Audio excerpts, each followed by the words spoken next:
kujifunza neno la Mungu. Basi tufungue kwa maombi. Mungu wetu, Baba yetu wa mbinguni, tunakushukuru. Asante Jehova kwa namna ambavyo umeendelea kuwa mwaminifu katika maisha yetu Bwana. Tazama ni wasaa mwingine Mungu mwenye nguvu, tumesogea katika meza yako Mungu mwenye nguvu, tukapate kushiriki vile vya roho. Tunakusihi kwa huruma yako Baba yetu wa mbinguni, achilia Roho Mtakatifu wako kwa nguvu yake Bwana, akaendelea kutufundisha, kwa sababu ulisema yeye ni mwalimu wa kweli na atatukumbusha Mungu mwenye rehema. Basi tunapenda kujifunza neno lako Bwana. Tunaomba utupe roho ya utulivu na roho ya uvumilivu, roho ya ushirika mwema pamoja na wewe. Na hata kama kuna jambo Mungu mwenye nguvu litakapo kwenda kinyume, basi ukapate kuturejesha, ukatufundishe na kutuweka sawa kwa upendo wako. Pia ninamuombea mtazamaji wangu huyu Bwana, anayechukua muda wake kusikiliza mafundisho haya wakati huu. Bwana Yesu, najua kwamba yamkini nayo mambo mengi ya kufanya, lakini Mungu ninajua wewe unalo kusudi kwa ajili yake Bwana kwa nyakati hizi. Basi ukatende sawa sana makusudi yako, katika jina lako takatifu nimeomba na kushukuru. Amen. Takribani siku kadhaa nimekuwa nafundisha masomo mengi. Nimefundisha masomo mengi, lakini sasa nataka niende kwa mtiririko ambao ninaamini utakujenga. Kuna somo ambalo tumejifunza kwamba tumefikeje hapa tulipo. Kwa Kiingereza tungesema by revolution or by creation. Tumeenda kwa mageuzi, tumefika hapa kwa mageuzi, ama tumefika hapa kwa kuumbwa. Na badala ya hiyo nikafundisha sasa kama tuliumbwa, manake yuko aliyetuumba. Je, tunaweza kumtambua na kumjua huyu aliyetuumba? Masomo hayo yapo katika channel hii, katika idhaa hii, na unaweza ukatafuta ukayapata kwa mtiririko mzuri. Lakini nikafundisha pia Mkristo ni mtu wa namna gani? Namna gani Mkristo anapaswa kujitambua kwamba mimi ni Mkristo, na wajibu wako na jukumu lako kama Mkristo ni nini? Kwa sababu kila aliyeamua kumfuata Kristo analo jukumu la kufanya kwa wakati ambao Mungu amemwacha endelee kuishi katika ulimwengu huu. Lakini sasa ninafundisha somo linalosema kwamba unawezaje kuitambua dhambi. Yaani mtihani mkubwa ulioko sasa hivi ni namna ya kujua kwamba hiki nifanye na hiki nisifanye. Ndio maana unakuta kwamba hata kwa walio wa Kristo sasa hivi inawezekana kabisa wanafanya mambo ambayo hata wapagani hawafanyi. Yamkini hata washirikina wanashangaa kwamba sisi tulidhani kwamba mpaka wa kufanya mambo yetu ni haya, lakini mbona hawa wanaenda mbali zaidi. Bwana Yesu asifiwe sana. Kwa hiyo nilifundisha takriban sababu 6, 7 ama 8, na nitazitaja tu kwa mtiririko mpaka pale tulipofika, na nitachukua kipengele kile kuweza kumalizia somo hili leo. Ninasema hivi kwa sababu watu lazima waelewe kwamba tunapoishi hapa ulimwenguni tupo katika mgawasho ama maamuzi ya kuchagua falme hizi mbili. Yamkini unaweza ukawa huelewi. Unaona tu kwamba umezaliwa, unaishi, na wakati fulani utaondoka. Bwana Yesu asifiwe sana. Kwa hiyo tunatamani kabisa kwamba watu waweze kuelewa kwamba anaishi katika ufalme upi na mambo gani anayotakiwa kuyafanya. Ukisoma vizuri, labda mimi nitasoma kwa ajili yako kabla, ama nitakupa kisa kimoja kabla sijaendelea kusoma. Mtanisamehe kidogo, kuna vidudu hapa. Wakati wa Yesu alikuwa akipelekwa mahali fulani, alafu anarudishwa kwa Wayahudi. Anapelekwa kwa taasisi ama zilizokuwa na mamlaka, zile ambazo zilikuwa na mamlaka juu ya jambo fulani, alafu wale wanashindwa, wanamrudisha huku kwa Wayahudi. Manake kulikuwa na falme mbili zisizochangamana. Wayahudi walikuwa chini ya utawaliwa ama utawala wa Kirumi wakati huo. Kwa hiyo wao walihodhi ama kushika mambo yaliyohusu dini na sio vitu vingine. Na huu ufalme mwingine wa Kirumi ulikuwa na mamlaka ya kutoa amri ya kwamba mtu afe ama hapana. Ila mambo ya kidini kwao hayakuwepo, hasa yaliyowahusu Wayahudi. Sijui kama tunaelewana hapo. Kwa hiyo unakuta ilifika mahali mtumishi wa Mungu akamuuliza Yesu, kwamba imekuaje, mbona kama watu wako siwaelewi. Na jambo hili ni muhimu sana kuelewa kwamba either ni ufalme A ama ni ufalme B. Unatembea, huwezi ukatembea huku na huku. Nitafundisha somo namna shetani alivyoweza kutengeneza line mpya ambayo inawafanya Wakristo watoke hapa juu washuke kwenye line ya katikati. Wakiteremka huku chini wanajua tunatembea katika ufalme wa giza. Kwa hiyo wanatembea kwenye line fani katikati wakijiamini kwamba wao wako salama. Na wachungaji wengi wamekuwa wanafundisha haya mambo, kitu ambacho sio kweli. Leo tutajifunza na nitakwambia kwa nini jambo hili ni dhambi kwako kama Mkristo na kwa nini jambo hili sio dhambi kwako kama Mkristo. Bwana Yesu asifiwe sana. Sasa nimesha kueleza ni habari ya ufalme mbili.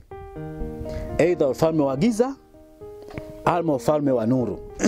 Ufalme wa duniani ama ufalme wa mbinguni. Kuna watu wameshachukua leseni na hati miliki ya kwamba ufalme wao ni huu, na wako radhi kufanya lolote litakalo hitajika kufanya ili waweze kupata manufaa ya hapa.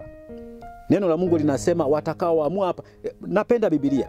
Inasema ukiamua kuufuata ulimwengu, wewe umeamua kuwa adui wa Mungu. Kwa hiyo wewe unakuwa ni adui wa ufalme fulani. Fungua kitabu cha Yohana. Fungua Yohana.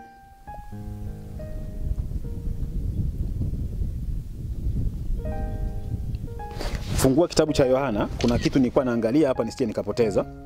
Lakini ninachotaka haraka haraka, fungua kitabu cha Yohana sura ya 18. Injili ya Yohana, Injili ya Yohana, fungua mlango wa 18 ama sura ya 18. Nataka ukasome ile aya ya 36. Lakini unaweza ukasoma yote. Unaweza ukasoma ukianza pale juu, inasema alipokwisha kusema haya Yesu akatoka pamoja na wanafunzi wake kwenda ngambo ya kijito Kodrin. Palipo kuwapo bustani akaingia yeye na wanafunzi wake. Nasema naye Yuda yule msaliti alipajua mahala pale kwa sababu Yesu alikuwa akienda huko mara kwa mara. Sasa ukienda, ninachosema hiyo aya ya 36. Aya 36. Tuanze labda ya 30. Unaona inasema kwamba wakajibu wakamwambia kama huyu asingekuwa mtenda dhambi, mtenda mabaya tusingemleta kwako. Lakini angalia pale 27. Unaweza ukasoma yote. Napenda sana hiki kitu ujifunze.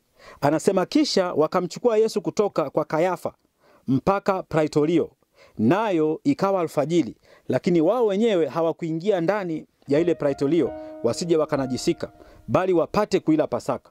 Anasema basi Pilato akawatokea nje akasema, ni mashtaka gani mnayoleta juu ya mtu huyu? Wakajibu wakamwambia, kama huyu asingekuwa mtenda mabaya tusingemleta kwako.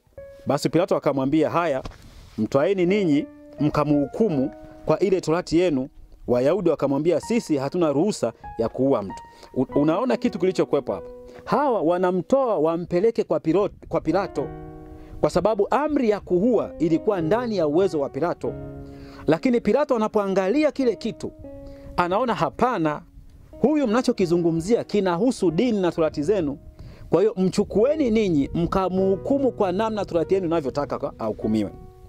Hawa wanasema sisi hatuna ruhusa ya kuua mtu. Kwa hiyo kusudi ambalo lilikuwa ndani ya Wayahudi wakati huo ilikuwa ni lazima Yesu auawe. Bwana Yesu asifiwe sana.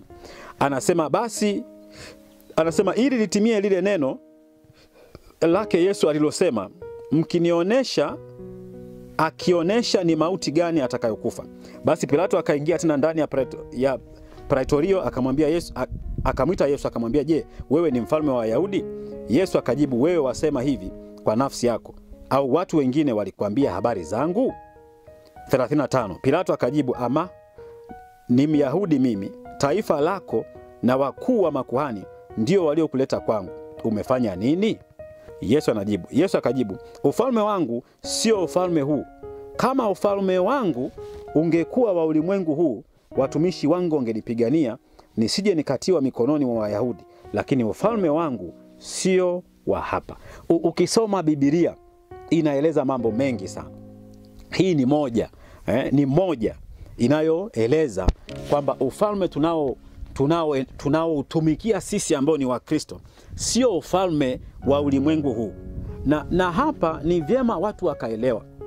Kama wewe ni Mkristo na unatumikia ufalme huu, kuna somo nitakuja kufundisha linalohusu habari ya mpinga Kristo, ile chata ya 666.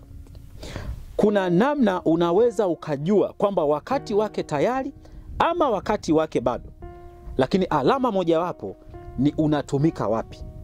Huwezi kutumikia mabwana wawili. Biblia inasema huwezi kutumikia mabwana wawili, kwa kuwa utampenda huyu na kumchukia huyu. Huwezi, you cannot save them 50-50. Haiwezekani.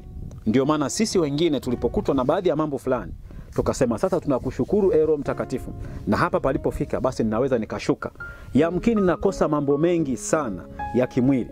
Naweza nikawa nakosa mshahara, naweza nikawa nakosa cheo, naweza nikawa nakosa mamlaka, nakosa pesa, nitakosa sifa kwa wakuu wa kimataifa. Kuna vitu vingi na vikosa. Yamkini maisha yangu katika ufalme nitakaoamua unaweza usinipe matokeo yale ambayo ningekuwa kuu. Bwana Yesu asifiwe sana. Kwa hiyo nikafundisha habari hizi. Na hapa ndipo ambapo ninafundisha, ninasema unapoamua kutumika katika ufalme mmoja wapo, maana yake kipo kitu kinachotumika kwenye hilo eneo. Nitasoma tena, nina mambo mengi ya kufika kwamba labda tungesoma pamoja, lakini mnisamee kwa jinsi tutakavyokuwa tunakwenda. Hivyo hivyo ukisoma Luka 14:16 anasema bali Yesu akawaita watoto, akawaita waje kwake, akasema waacheni watoto wadogo waje kwangu, wala msiwazuie, kwa kuwa watu kama hao ufalme wa Mungu ni wao. Hivyo sehemu nyingine anasema katika Marko 10:14 anasema ila Yesu alipoona alichukizwa sana, akawaambia waacheni watoto wadogo waje kwangu, msiwazuie, kwa maana watoto kama hawa ufalme wa Mungu ni wao. Kwa hiyo uko ufalme wa kimungu, uko ufalme wa kimbingu. Lakini sana sana ninachotaka kufanya, nataka usome somo moja kwamba unapoamua kutumika katika ufalme mmoja hapo kati ya hizi, kuna kitu ambacho kinatumika. Neno moja ambalo Yesu alisema katika Mathayo, Injili ya Mathayo 26:41, anasema kesheni muombe msije mkaingia majaribuni. Anasema roho iradhi lakini mwili udhaifu. Na Marko akaandika hivyo hivyo kwamba roho iradhi ila mwili ni dhaifu. Bwana Yesu asifiwe sana. Kwa hiyo utaweza ukaona kwamba ziko falme mbili. Ziko falme mbili ambazo kama Mkristo unawiwa kuchagua moja. Yaani huwezi ukasema natumikia huku na ukasema natumikia huku. Leo watumishi wa Mungu wanalia. Na hili ndio kusudi ambalo mimi natamani kufundisha kulikoni kuhubiri. Wakati mwingine hapa tukisema kwamba tusaidieni, kama mna kitu, hatuhitaji fedha, ama mimi sihitaji fedha. Kwa umri huu niliofikia, sio kwamba sijawahi kushika fedha. Na sisemei wingi wa fedha, maana hata kama nimeshika shilingi 10,000 basi ni fedha pia. Lakini wakati mwingine tunapoomba mtusaidie, watu wanakuwa ni wagumu. Lakini naamini ningekuwa nafanya jambo la kiulimwengu, watu wengi wangenichangia. Leo hii ningeamua kufundisha ama kusema jambo fulani kwa ajili ya ulimwengu, watu wengi wangenichangia. Lakini bado naendelea kukusii, unapopata kuwa na nafasi, tusaidie chochote. Lakini pia kama huduma, mimi niko tayari kukutumia vitabu, kukutumia tracks bure. Mimi nitaziandaa, wewe niambie address uliko, mimi nitaviandaa those materials, zile material bure, free of charge. Nitaweka, wewe utalipia huduma ya posta huko utakakopokea. Bwana Yesu asifiwe sana. Kwa hiyo tunatamani watu wajue. Nitasoma kidogo tena kukuonesha kwamba yako mambo ya mwilini na yako mambo ya rohoni. Fungua kitabu cha Warumi. Mtanisamehe kuna wadudu kidogo hapa. Warumi 1, soma ile yote. Lakini mimi napenda uanzie 27, unisikilize. Anasema wanaume nao vivyo hivyo waliacha matumizi ya mke ya asili, wakawakiana tamaa, wanaume wakiyatenda yasiyopasa. Anasema wakapata nafsini mwao malipo ya upotevu wao yasiyo haki. Anasema na kama walivyokataa kuwa na Mungu katika fahamu zao, Mungu aliwaacha wafuate akili zao zisizofaa, wayafanye yasiyowapasa. Anasema hizi tabia tutakapoenda kusoma katika waraka wa Paulo kwa Wagalatia, manake haya ni matendo ya mwilini. Anasema wamejawa na udhalimu wa kila namna. Mtu dhalimu manake hakomei sehemu fulani. Huyu mtu anaweza kuwa dhalimu wa kila namna. Uovu na tamaa mbaya wamejawa fisida, husuda na uuaji. Sio mimi ninayesema, ni Biblia. Anasema na fitina na hadaa, watu wa nia mbaya, wenye kusengenya, wenye kusingizia, wenye kumchukia Mungu, wenye jeuri, wenye kutakabari, wenye majivuno, wenye kutunga mabaya, wasiotii wazazi wao, wasio na ufahamu, wenye kuvunja maagano, wasiopenda jamaa zao, wasio na rehema. Kwa hiyo unaweza ukajua mambo haya ni ya mwilini. Sasa kasome Wagalatia, soma ile Wagalatia 5, unaweza ukasoma yote. Lakini mimi hapa nataka nianze kusoma 17. Anasema basi nasema 16, anasema basi nasema enendeni kwa roho, wala hamtatimiza kamwe tamaa za mwili. Kwa sababu mwili hutamani kushindana na roho, na roho hushindana na mwili. Kwa maana hizi zimepingana, hata hamwezi kufanya mnayotaka. Ndio maana nikasema, yani unapochagua ufalme mojawapo, kama unautii mwili, utii mwili. Kwa sababu roho haiwezi kukubali kutia mwilini. Lakini ukiamua kuitii roho, tii roho, kwa sababu mwili hauwezi kufanya ya rohoni. Lakini ndio maana watu tunasema wakati mwingine unapoingia kwenye mafungo, unapofunga, ni kwamba unaufanya mwili upoteze nguvu zake ili roho ipate kuinuka, upate kutenda yale ya rohoni. Bwana Yesu asifiwe sana.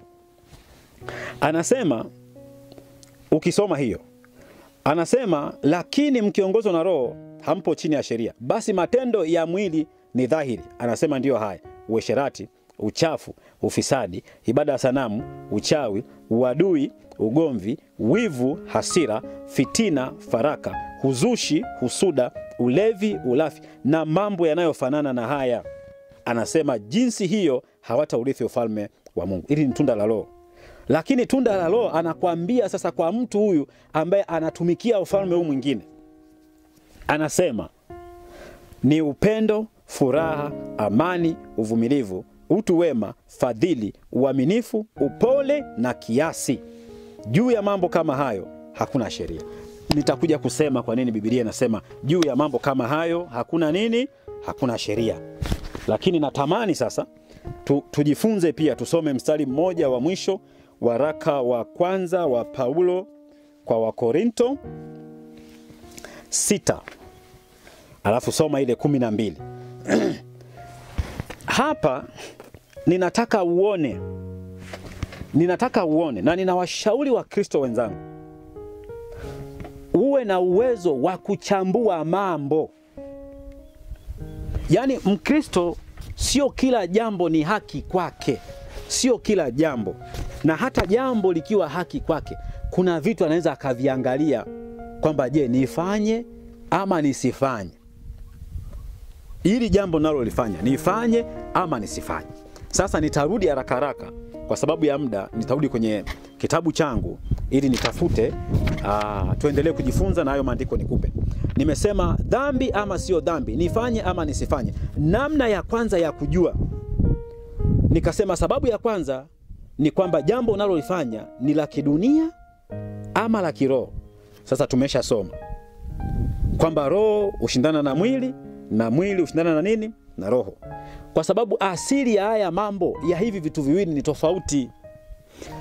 Roho asili yake ni kwa Mungu, kwa sababu yeye alitoa sehemu ama alimuumba mtu kwa sura na mfano wake. Na nimeshafundisha kwa nini Biblia inasema kwa sura na mfano. Nikikwambia chora kitu kwa mfano, unaweza ukachora.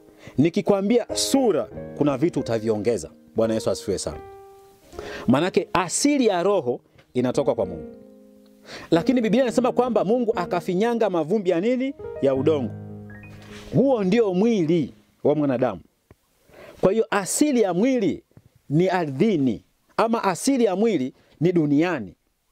Kwa hiyo unapofanya jambo la kidunia, tena nitaenda mbele kidogo kwa sababu nilishafundisha. Anasema Mungu akampulizia mtu pumzi katika pua zake, pumzi ya uhai. Biblia inasema kwamba na mtu akawa nafsi hai. Huwa anasema nafsi yako iko hapa katikati. Mambo haya ni ya rohoni, mambo haya ni ya mwilini. Inategemeana nafsi yako unailisha nini. Ukilisha mambo ya rohoni, maana yake unazuia mambo ya mwilini ili moyo wako wote ujazwe na mambo ya kiroho. Lakini ukiamua kuilisha nafsi yako mambo ya mwilini, ni kwamba unabana mambo ya kiroho ili mambo ya kimwili ya kutawali. Kwa hiyo nafsi yako itakuwa inapambanua mambo ya kimwili na sio kiroho. Biblia sehemu nyingine nasema kwa kuwa mambo ya rohoni kwa watu yani watu wasiomjua Mungu ama wasio wa Kristo, wasiofuata neno la Mungu, ni upumbavu kwao. Kusudi lake ni hili. Kwa hiyo nikafundisha kwamba wewe mwenyewe kabla hujafanya, jiulize jambo unalolifanya ni la kidunia ama ni la kiroho. Nikasema soma Yohana 17:14 utaendelea. Sababu ya pili nikasema jambo hili lina utukufu wowote kwa Mungu? Lina utukufu wowote kwa Yehova? Nitumie neno hilo kwa sababu nilishafundisha nikasema Mungu ni cheo, sio jina. Jehova ni jina. Nitarudia tena ile somo kama utakuwa hujalipata, utaniambia, tutalirudia tena, lakini naamini hapa lipo. Biblia inazungumza wakati Mungu anajifunua kwa Musa. Ananiambia kwa babu zako wakina Yakobo, sijui Esau, sijui wakina Ibrahimu, wakina nani, anasema nalijulikana kama Mungu mwenyezi ama Mungu mwenye enzi. Lakini kwa Musa anaanza kumwambia kawaambie niko ambaye niko. Lakini pale pale kwenye mlango ule wa 3 mpaka wa 6 soma, utakuta Mungu anamwambia Musa jina lake ni nani. Jina hilo utalipata katika pia kitabu cha Zaburi. Kasome kule. Somo hili nimeshafundisha. Kwa hiyo inatakiwa ujue kwamba jambo hili lina utukufu wowote kwa Mungu, na hapa ndio pana shida. Nitakuja kufundisha somo moja ama somo lingine kuhusu muziki. Kuna wasanii wa kiroho wanaotoa miziki na wasanii wa kimwili. Yaani wanasema tunatoa kolabo. Kolabo hivyo kama rafiki yangu Bambo, kolabo. Kolabo sijui kolabu, utajua mwenyewe. Lakini wanasema tunatoa kolabo. Wameimba wapo, mimi sitaki kuwataja.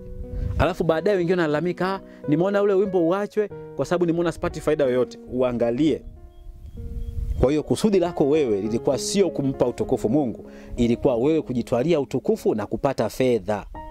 Njaa mbaya sana. Soma waraka wa kwanza wa Paulo kwa Wakorinto 10:31. Jambo la pili, chunguza na tafuta mapenzi ya Mungu katika hilo jambo. Kwamba kwenye hili jambo ambalo nataka kulifanya, chunguza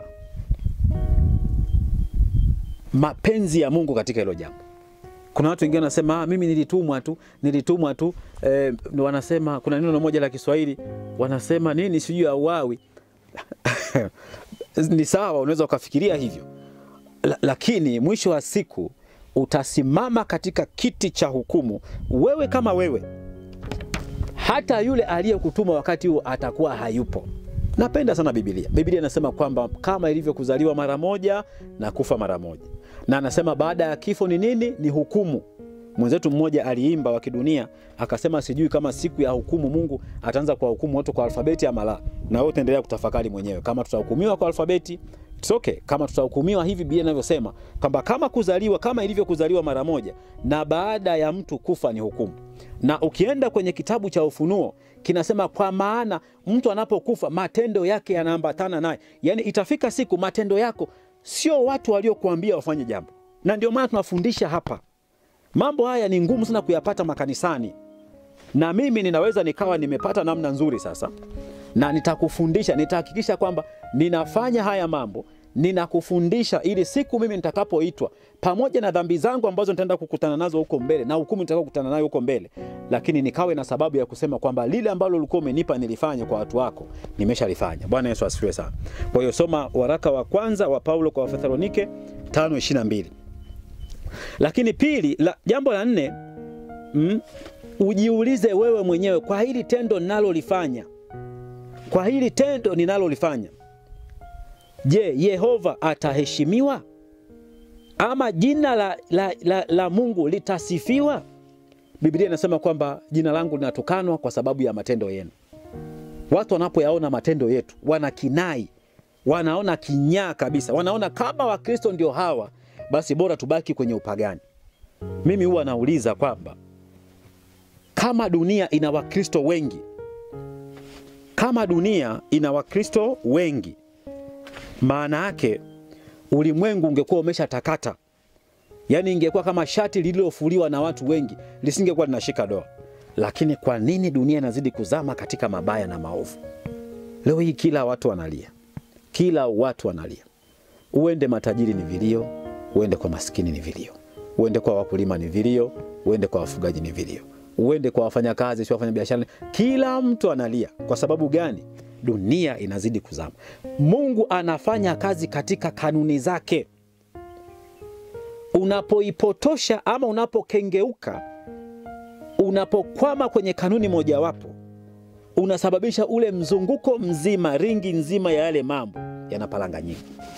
Tutasoma wakati mwingine. Lakini pia jambo la 5, je, wewe mwenyewe kabla hujafanya hilo jambo unasikia kusita ndani yako? Unasikia kuna sauti inayokukataza ama inayozunguka ndani yako kwamba hilo jambo sio sawa? Nilikuwa naongea na watumishi fulani, tukawa tunaongea kuhusu jambo fulani, na hilo nitalileta pia. Na katika mambo hayo watumishi wa Mungu waligeuka katika makundi 4. Sasa hawa ni Wakristo, wengine ni maaskofu, wanasimama na kufundisha Wakristo ama wafuasi ama washirika ama washiriki walio katika majengo yao ya ibada, lakini wanawagawa katika makundi 4. Hawa niliwauliza mimi wachache tu kama 40 hivi. Nikapata majibu tofauti, watu wamegawanyika katika sehemu 4. Lakini mimi ninachotaka ni kwamba wewe unapoona ndani yako kuna kusita, basi inabidi kulitafakari vizuri hilo jambo. Soma Petro wa kwanza 2:21. Jambo la 6 nikasema, je, kama Mungu angelitokea wakati huo? Kama Mungu angelitokea wakati huo, wewe mwenyewe personally ungefurahi? Ungefurahi kukukuta? Manake kuna vitu ambavyo hata katika mambo ya kimwili tunafurahia unapokuta ukifanya jambo fulani. Kwa mfano, mtoto anapokutwa anafanya jambo fulani na baba yake, jambo lililo zuri na bora, mtoto anafurahi. Anafurahi kabisa. Anafurahia kabisa. Je, wewe ungefurahi kukukuta ukutwe na Yesu unalifanya hilo jambo? Jambo la 7, je, huyo mwenyewe huyo Yesu huyo angefurahishwa anapokukuta wewe unafanya hilo jambo? Hilo jambo Yesu yeye mwenyewe angelifurahishwa? Bwana Yesu asifiwe sana. Namba 8 nikasema, je, unapotambua kwamba mwili wako ni hekalu la Roho Mtakatifu, na Roho Mtakatifu manake ni roho safi ambayo Kristo alituombea kwa baba yake. Tunza neno la Mungu. Basi tufungue kwa maombi. Mungu wetu, Baba yetu wa mbinguni, tunakushukuru. Asante Jehova kwa namna ambavyo umeendelea kuwa mwaminifu katika maisha yetu Bwana. Tazama ni wasaa mwingine, Mungu mwenye nguvu, tumesogea katika meza yako Mungu mwenye nguvu, tukapate kushiriki vile vya roho. Tunakusihi kwa huruma yako Baba yetu wa mbinguni, achilia Roho Mtakatifu wako kwa nguvu yake Bwana, akaendelea kutufundisha, kwa sababu ulisema yeye ni mwalimu wa kweli na atatukumbusha Mungu mwenye rehema. Basi tunapenda kujifunza neno lako Bwana, tunaomba utupe roho ya utulivu na roho ya uvumilivu, roho ya ushirika mwema pamoja na wewe. Na hata kama kuna jambo Mungu mwenye nguvu litakapo kwenda kinyume, basi wewe ukapate kuturejesha, ukatufundishe na kutuweka sawa kwa upendo wako. Pia ninamwombea mtazamaji wangu huyu Bwana, anayechukua muda wake kusikiliza mafundisho haya wakati huu. Bwana Yesu, najua kwamba yamkini nayo mambo mengi ya kufanya, lakini Mungu, ninajua wewe unalo kusudi kwa ajili yake Bwana kwa nyakati hizi. Basi ukatende sawa sana makusudi yako, katika jina lako takatifu nimeomba na kushukuru. Amen. Takribani siku kadhaa nimekuwa nafundisha masomo mengi. Nimefundisha masomo mengi, lakini sasa nataka niende kwa mtiririko ambao ninaamini utakujenga. Kuna somo ambalo tumejifunza kwamba tumefikeje hapa tulipo. Kwa Kiingereza tungesema by revolution or by creation. Tumeenda kwa mageuzi, tumefika hapa kwa mageuzi, ama tumefika hapa kwa kuumbwa. Na badala ya hiyo nikafundisha sasa kama tuliumbwa, manake yuko aliyetuumba. Je, tunaweza kumtambua na kumjua huyu aliyetuumba? Masomo hayo yapo katika channel hii, katika idhaa hii, na unaweza ukatafuta ukayapata kwa mtiririko mzuri. Lakini nikafundisha pia Mkristo ni mtu wa namna gani? Namna gani Mkristo anapaswa kujitambua kwamba mimi ni Mkristo? na wajibu wako na jukumu lako kama Mkristo ni nini, kwa sababu kila aliyeamua kumfuata Kristo analo jukumu la kufanya kwa wakati ambao Mungu amemwacha endelee kuishi katika ulimwengu huu. Lakini sasa ninafundisha somo linalosema kwamba unawezaje kuitambua dhambi. Yaani mtihani mkubwa ulioko sasa hivi ni namna ya kujua kwamba hiki nifanye na hiki nisifanye. Ndio maana unakuta kwamba hata kwa walio wa Kristo sasa hivi inawezekana kabisa wanafanya mambo ambayo hata wapagani hawafanyi. Yamkini hata washirikina wanashangaa kwamba sisi tulidhani kwamba mpaka wa kufanya mambo yetu ni haya, lakini mbona hawa wanaenda mbali zaidi. Bwana Yesu asifiwe sana. Kwa hiyo nilifundisha takriban sababu 6, 7 ama 8, na nitazitaja tu kwa mtiririko mpaka pale tulipofika, na nitachukua kipengele kile kuweza kumalizia somo hili leo.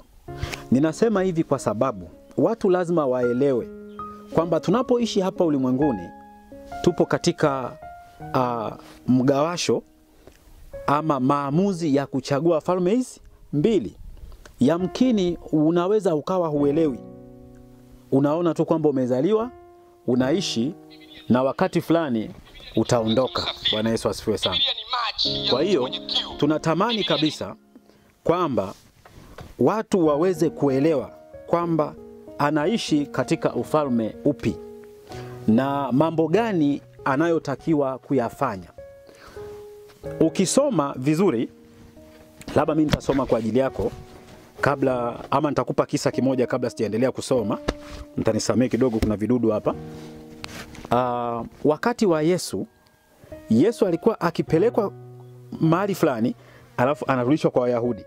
Anapelekwa kwa taasisi ama zilizokuwa na mamlaka, zile ambazo zilikuwa na mamlaka juu ya jambo fulani, alafu wale wanashindwa, wanamrudisha huku kwa Wayahudi.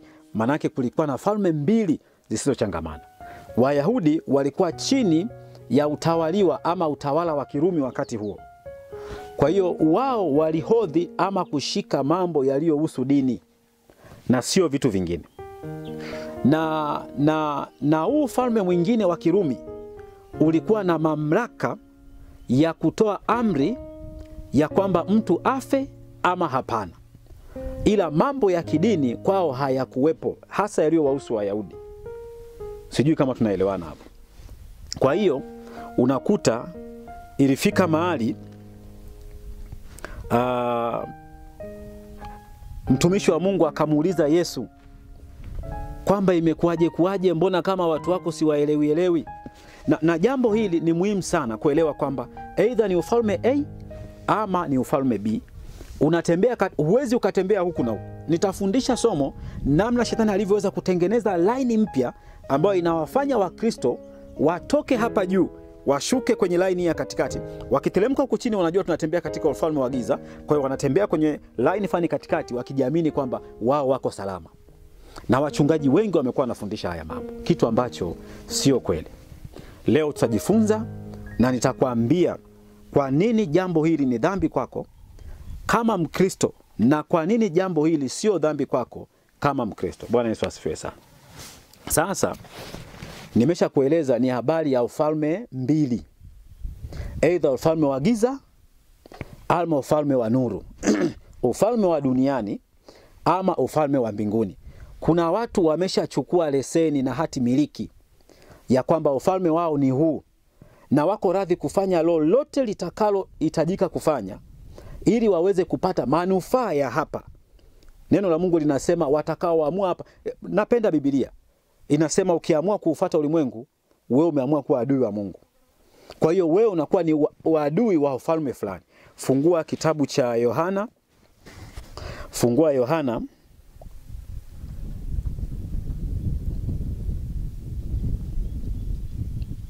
Fungua kitabu cha Yohana. Kuna kitu nilikuwa naangalia hapa nisije nikapoteza, lakini ninachotaka haraka haraka. Fungua kitabu cha Yohana sura ya 18. Injili ya Yohana, samani.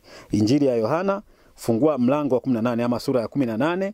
Nataka ukasome ile aya ya 36. Lakini unaweza ukasoma yote. Unaweza ukasoma ukianza pale juu inasema alipokwisha kusema haya, Yesu akatoka pamoja na wanafunzi wake kwenda ng'ambo ya kijito Kodrin, palipo kuwapo bustani, akaingia yeye na wanafunzi wake.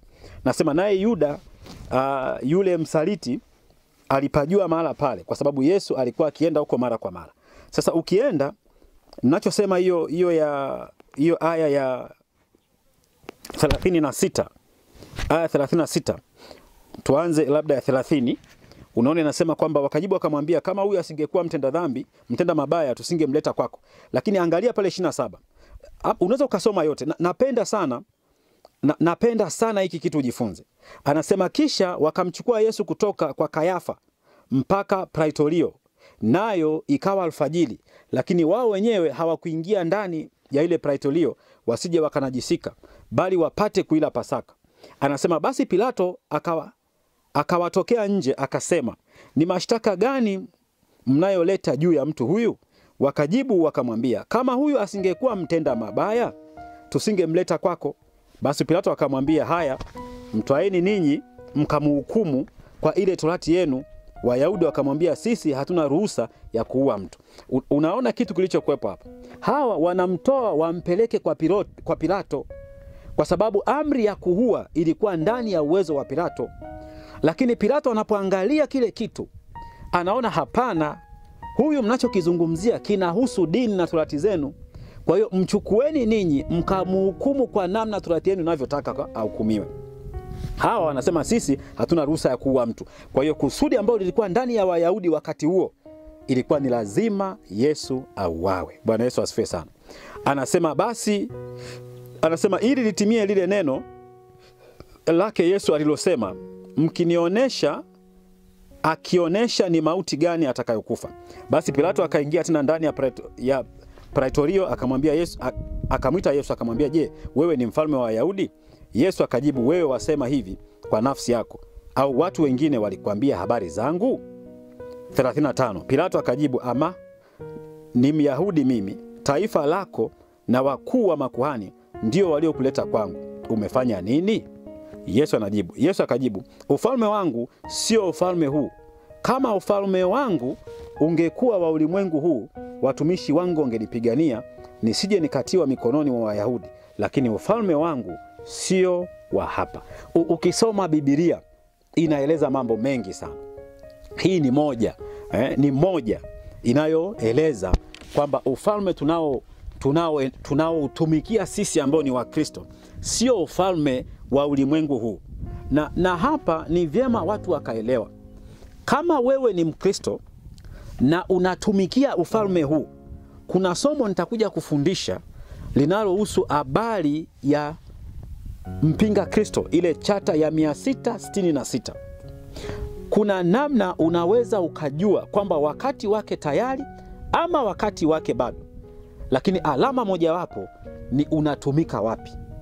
Huwezi kutumikia mabwana wawili. Biblia inasema huwezi kutumikia mabwana wawili, kwa kuwa utampenda huyu na kumchukia huyu. Huwezi, you cannot save them 50-50. Haiwezekani. Ndio maana sisi wengine tulipokutwa na baadhi ya mambo fulani, tukasema sasa tunakushukuru Roho Mtakatifu, na hapa palipofika basi ninaweza nikashuka. Yamkini nakosa mambo mengi sana ya kimwili. Naweza nikaa nakosa mshahara, naweza nikaa nakosa cheo, naweza nikaa nakosa mamlaka, nakosa pesa, nitakosa sifa kwa wakuu wa kimataifa. Kuna vitu vingi na vikosa. Yamkini maisha yangu katika ufalme nitakaoamua unaweza usinipe matokeo yale ambayo ningekuwa kuu. Bwana Yesu asifiwe sana. Kwa hiyo nikafundisha habari hizi. Na hapa ndipo ambapo ninafundisha, ninasema unapoamua kutumika katika ufalme mmoja wapo, maana yake kipo kitu kinachotumika kwenye hilo eneo. Nitasoma tena, nina mambo mengi ya kufika kwamba labda tungesoma pamoja, lakini mnisamee kwa jinsi tutakavyokuwa tunakwenda. Hivyo ukisoma Luka 14:16 anasema, bali Yesu akawaita watoto, akawaita waje kwake, akasema, waacheni watoto wadogo waje kwangu, wala msiwazuie, kwa kuwa watu kama hao ufalme wa Mungu ni wao. Hivyo sehemu nyingine anasema katika Marko 10:14 anasema, ila Yesu alipoona alichukizwa sana, akawaambia, waacheni watoto wadogo waje kwangu, msiwazuie, kwa maana watoto kama hawa ufalme wa Mungu ni wao. Kwa hiyo uko ufalme wa kimungu, uko ufalme wa kimbingu Lakini sana sana ninachotaka kufanya, nataka usome somo moja kwamba unapoamua kutumika katika ufalme mmoja wapo kati ya hizi, kuna kitu ambacho kinatumika. Neno moja ambalo Yesu alisema katika Mathayo, Injili ya Mathayo 26:41, anasema kesheni muombe msije mkaingia majaribuni. Anasema roho iradhi lakini mwili udhaifu. Na Marko akaandika hivyo hivyo kwamba roho iradhi ila mwili ni dhaifu. Bwana Yesu asifiwe sana. Kwa hiyo utaweza ukaona kwamba ziko falme mbili. Ziko falme mbili ambazo kama Mkristo unawiwa kuchagua moja. Yaani huwezi ukasema natumikia huku na ukasema natumikia huku. Leo watumishi wa Mungu wanalia. Na hili ndio kusudi ambalo mimi natamani kufundisha kulikoni kuhubiri. Wakati mwingine hapa tukisema kwamba tusaidieni kama mna kitu, hatuhitaji fedha, ama mimi sihitaji fedha. Kwa umri huu niliofikia, sio kwamba sijawahi kushika fedha. Na sisemei wingi wa fedha, maana hata kama nimeshika shilingi 10,000 basi ni fedha pia. Lakini wakati mwingine tunapoomba mtusaidie, watu wanakuwa ni wagumu. Lakini naamini ningekuwa nafanya jambo la kiulimwengu, watu wengi wangenichangia. Leo hii ningeamua kufundisha ama kusema jambo fulani kwa ajili ya ulimwengu, watu wengi wangenichangia. Lakini bado naendelea kukusihi, unapopata kuwa na nafasi, tusaidie chochote. Lakini pia kama huduma, mimi niko tayari kukutumia vitabu, kukutumia tracks bure. Mimi nitaziandaa, wewe niambie address uliko, mimi nitaviandaa those material, zile material bure, free of charge. Nitaweka, wewe utalipia huduma ya posta huko utakakopokea. Bwana Yesu asifiwe sana. Kwa hiyo tunatamani watu wajue. Nitasoma kidogo tena kukuonesha kwamba yako mambo ya mwilini na yako mambo ya rohoni. Fungua kitabu cha Warumi. Mtanisamehe kuna wadudu kidogo hapa. Warumi 1, soma ile yote. Lakini mimi napenda uanzie 27, unisikilize. Anasema wanaume nao vivyo hivyo waliacha matumizi ya mke ya asili, wakawakiana tamaa, wanaume wakiyatenda yasiyopasa. Anasema wakapata nafsini mwao malipo ya upotevu wao yasiyo haki. Anasema na kama walivyokataa kuwa na Mungu katika fahamu zao, Mungu aliwaacha wafuate akili zao zisizofaa, wayafanye yasiyowapasa. Anasema hizi tabia tutakapoenda kusoma katika waraka wa Paulo kwa Wagalatia, manake haya ni matendo ya mwilini. Anasema wamejawa na udhalimu wa kila namna. Mtu dhalimu manake hakomei sehemu fulani. Huyu mtu anaweza kuwa dhalimu wa kila namna. Uovu na tamaa mbaya, wamejawa fisida, husuda na uuaji. Sio mimi ninayesema, ni Biblia. Anasema na fitina na hadaa, watu wa nia mbaya, wenye kusengenya, wenye kusingizia, wenye kumchukia Mungu, wenye jeuri, wenye kutakabari, wenye majivuno, wenye kutunga mabaya, wasiotii wazazi wao, wasio na ufahamu, wenye kuvunja maagano, wasiopenda jamaa zao, wasio na rehema. Kwa hiyo unaweza ukajua mambo haya ni ya mwilini. Sasa kasome Wagalatia, soma ile Wagalatia 5, unaweza ukasoma yote. Lakini mimi hapa nataka nianze kusoma 17. Anasema basi nasema 16, anasema basi nasema enendeni kwa roho, wala hamtatimiza kamwe tamaa za mwili. Kwa sababu mwili hutamani kushindana na roho, na roho hushindana na mwili. Kwa maana hizi zimepingana, hata hamwezi kufanya mnayotaka.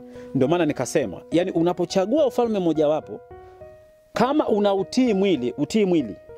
Kwa sababu roho haiwezi kukubali kutia mwilini. Lakini ukiamua kuitii roho, tii roho, kwa sababu mwili hauwezi kufanya ya rohoni. Lakini ndio maana wao tunasema wakati mwingine unapoingia kwenye mafungo, unapofunga, ni kwamba unaufanya mwili upoteze nguvu zake ili roho ipate kuinuka, upate kutenda yale ya rohoni. Bwana Yesu asifiwe sana. Anasema ukisoma hiyo, anasema lakini mkiongozwa na roho hampo chini ya sheria. Basi matendo ya mwili ni dhahiri. Anasema ndiyo haya: uasherati, uchafu, ufisadi, ibada ya sanamu, uchawi, uadui, ugomvi, wivu, hasira, fitina, faraka, huzushi, husuda, ulevi, ulafi na mambo yanayofanana na haya. Anasema jinsi hiyo hawataurithi ufalme wa Mungu. Hili ni tunda la Roho. Lakini tunda la Roho anakuambia sasa kwa mtu huyu ambaye anatumikia ufalme huu mwingine. Anasema ni upendo, furaha, amani, uvumilivu, utu wema, fadhili, uaminifu, upole na kiasi.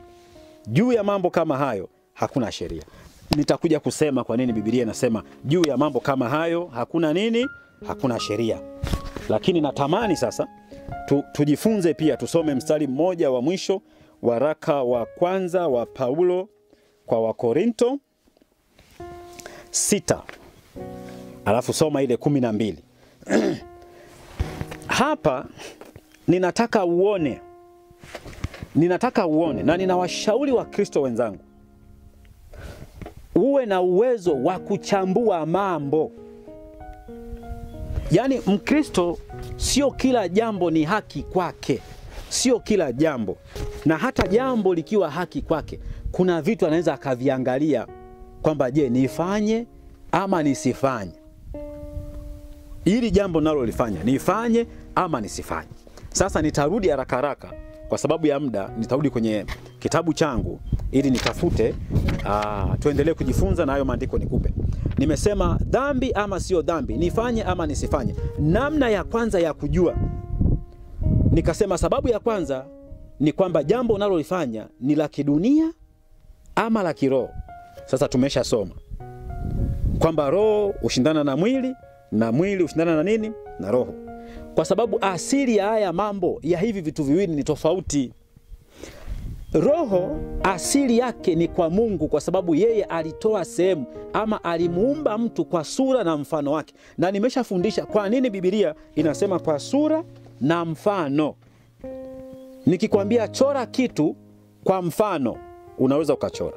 Nikikwambia sura, kuna vitu utaviongeza. Bwana Yesu asifiwe sana. Manake asili ya roho inatoka kwa Mungu. Lakini Biblia inasema kwamba Mungu akafinyanga mavumbi ya nini? Ya udongo. Huo ndio mwili wa mwanadamu. Kwa hiyo asili ya mwili ni ardhini ama asili ya mwili ni duniani. Kwa hiyo unapofanya jambo la kidunia, tena nitaenda mbele kidogo kwa sababu nilishafundisha. Anasema Mungu akampulizia mtu pumzi katika pua zake, pumzi ya uhai. Biblia inasema kwamba na mtu akawa nafsi hai. Huwa anasema nafsi yako iko hapa katikati. Mambo haya ni ya rohoni, mambo haya ni ya mwilini. Inategemeana nafsi yako unailisha nini. Ukilisha mambo ya rohoni, maana yake unazuia mambo ya mwilini ili moyo wako wote ujazwe na mambo ya kiroho. Lakini ukiamua kuilisha nafsi yako mambo ya mwilini, ni kwamba unabana mambo ya kiroho ili mambo ya kimwili ya kutawali. Kwa hiyo nafsi yako itakuwa inapambanua mambo ya kimwili na sio kiroho. Biblia sehemu nyingine inasema kwa kuwa mambo ya rohoni kwa watu yani watu wasiomjua Mungu ama wasio wa Kristo, wasiofuata neno la Mungu, ni upumbavu kwao. Kusudi lake ni hili. Kwa hiyo nikafundisha kwamba wewe mwenyewe kabla hujafanya, jiulize jambo unalolifanya ni la kidunia ama ni la kiroho. Nikasema soma Yohana 17:14 utaendelea. Sababu ya pili nikasema jambo hili lina utukufu wowote kwa Mungu? Lina utukufu wowote kwa Yehova? Nitumie neno hilo kwa sababu nilishafundisha nikasema Mungu ni cheo, sio jina. Jehova ni jina. Nitarudia tena ile somo kama utakuwa hujalipata, utaniambia, tutalirudia tena, lakini naamini hapa lipo. Biblia inazungumza wakati Mungu anajifunua kwa Musa. Ananiambia kwa babu zako wakina Yakobo, sijui Esau, sijui wakina Ibrahimu, wakina nani. Anasema nalijulikana kama Mungu mwenyezi ama Mungu mwenye enzi. Lakini kwa Musa anaanza kumwambia kawaambie niko ambaye niko. Lakini pale pale kwenye mlango ule wa 3 mpaka wa 6 soma, utakuta Mungu anamwambia Musa jina lake ni nani. Jina hilo utalipata katika pia kitabu cha Zaburi. Kasome kule. Somo hili nimeshafundisha. Kwa hiyo inatakiwa ujue kwamba jambo hili lina utukufu wowote kwa Mungu, na hapa ndio pana shida. Nitakuja kufundisha somo moja ama somo lingine kuhusu muziki. Kuna wasanii wa kiroho wanaotoa miziki na wasanii wa kimwili. Yaani wanasema tunatoa kolabo. Kolabo hivyo hivyo kama rafiki yangu Bambo, kolabo. Kolabo sijui kolabu utajua mwenyewe. Lakini wanasema tunatoa kolabo. Wameimba wapo, mimi sitaki kuwataja. Alafu baadaye wengine wanalalamika, nimeona ule wimbo uachwe kwa sababu nimeona sipati faida yoyote. Uangalie. Kwa hiyo kusudi lako wewe lilikuwa sio kumpa utukufu Mungu, ilikuwa wewe kujitwalia utukufu na kupata fedha. Njaa mbaya sana. Soma waraka wa kwanza wa Paulo kwa Wakorinto 10:31. Jambo la pili, chunguza na tafuta mapenzi ya Mungu katika hilo jambo.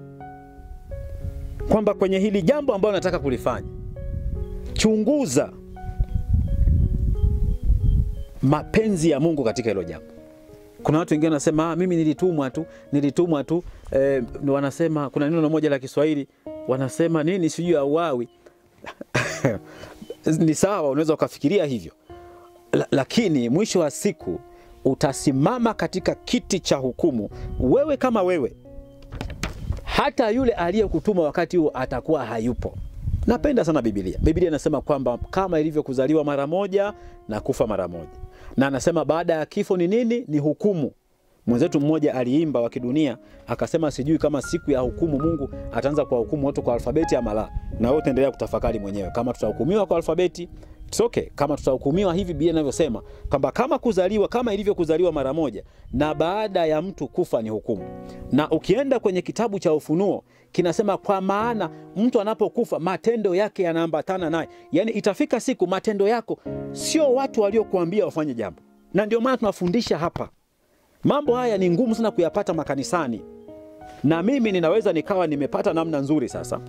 Na nitakufundisha, nitahakikisha kwamba ninafanya haya mambo, ninakufundisha ili siku mimi nitakapoitwa pamoja na dhambi zangu ambazo nitaenda kukutana nazo huko mbele na hukumu nitakao kukutana nayo huko mbele, lakini nikawe na sababu ya kusema kwamba lile ambalo ulikuwa umenipa nilifanye kwa watu wako, nimeshalifanya. Bwana Yesu asifiwe sana. Kwa hiyo soma waraka wa kwanza wa Paulo kwa Wathesalonike 5:22. Lakini pili, jambo la 4, ujiulize wewe mwenyewe kwa hili tendo ninalolifanya. Kwa hili tendo ninalolifanya, je, Yehova ataheshimiwa? Ama jina la Mungu litasifiwa? Biblia inasema kwamba jina langu linatukanwa kwa sababu ya matendo yenu. Watu wanapoyaona matendo yetu wanakinai, wanaona kinyaa kabisa, wanaona kama Wakristo ndio hawa, basi bora tubaki kwenye upagani. Mimi huwa nauliza kwamba kama dunia ina Wakristo wengi, maana yake ulimwengu ungekuwa umeshatakata. Yaani ingekuwa kama shati lililofuliwa na watu wengi, lisingekuwa linashika doa. Lakini kwa nini dunia inazidi kuzama katika mabaya na maovu? Leo hii kila watu wanalia. Uende matajiri ni vilio, uende kwa maskini ni vilio. Uende kwa wakulima ni vilio, uende kwa wafugaji ni vilio. Uende kwa wafanyakazi, sio wafanya biashara, kila mtu analia. Kwa sababu gani? Dunia inazidi kuzama. Mungu anafanya kazi katika kanuni zake. Unapoipotosha ama unapokengeuka, unapokwama kwenye kanuni mojawapo, unasababisha ule mzunguko mzima, ringi nzima ya yale mambo yanapalanganyika. Tutasoma wakati mwingine. Lakini pia jambo la 5, je, wewe mwenyewe kabla hujafanya hilo jambo unasikia kusitasita ndani yako? Unasikia kuna sauti inayokukataza ama inayozunguka ndani yako kwamba hilo jambo sio sawa? Nilikuwa naongea na watumishi fulani, tukawa tunaongea kuhusu jambo fulani, na hilo nitalileta pia. Na katika mambo hayo watumishi wa Mungu waligeuka katika makundi 4. Sasa hawa ni Wakristo, wengine ni maaskofu, wanasimama na kufundisha Wakristo ama wafuasi ama washirika ama washiriki walio katika majengo yao ya ibada, lakini wanawagawa katika makundi 4. Hawa niliwauliza mimi wachache tu kama 40 hivi. Nikapata majibu tofauti, watu wamegawanyika katika sehemu 4. Lakini mimi ninachotaka ni kwamba wewe unapoona ndani yako kuna kustasita, basi inabidi kulitafakari vizuri hilo jambo. Soma Petro wa kwanza 2:21. Jambo la 6 nikasema, je, kama Mungu angelitokea wakati huo? Kama Mungu angelitokea wakati huo, wewe mwenyewe personally ungefurahi? Ungefurahi kukukuta? Manake kuna vitu ambavyo hata katika mambo ya kimwili tunafurahia unapokutwa ukifanya jambo fulani. Kwa mfano, mtoto anapokutwa anafanya jambo fulani na baba yake, jambo lililo zuri na bora, mtoto anafurahi. Anafurahi kabisa. Anafurahia kabisa. Je, wewe ungefurahi kukukuta ukutwe na Yesu unalifanya hilo jambo? Jambo la 7, je, huyo mwenyewe huyo Yesu huyo angefurahishwa anapokukuta wewe unafanya hilo jambo? Hilo jambo Yesu yeye mwenyewe angelifurahishwa? Bwana Yesu asifiwe sana. Namba 8 nikasema, je, unapotambua kwamba mwili wako ni hekalu la Roho Mtakatifu, na Roho Mtakatifu manake ni roho safi ambayo Kristo alituombea kwa baba yake.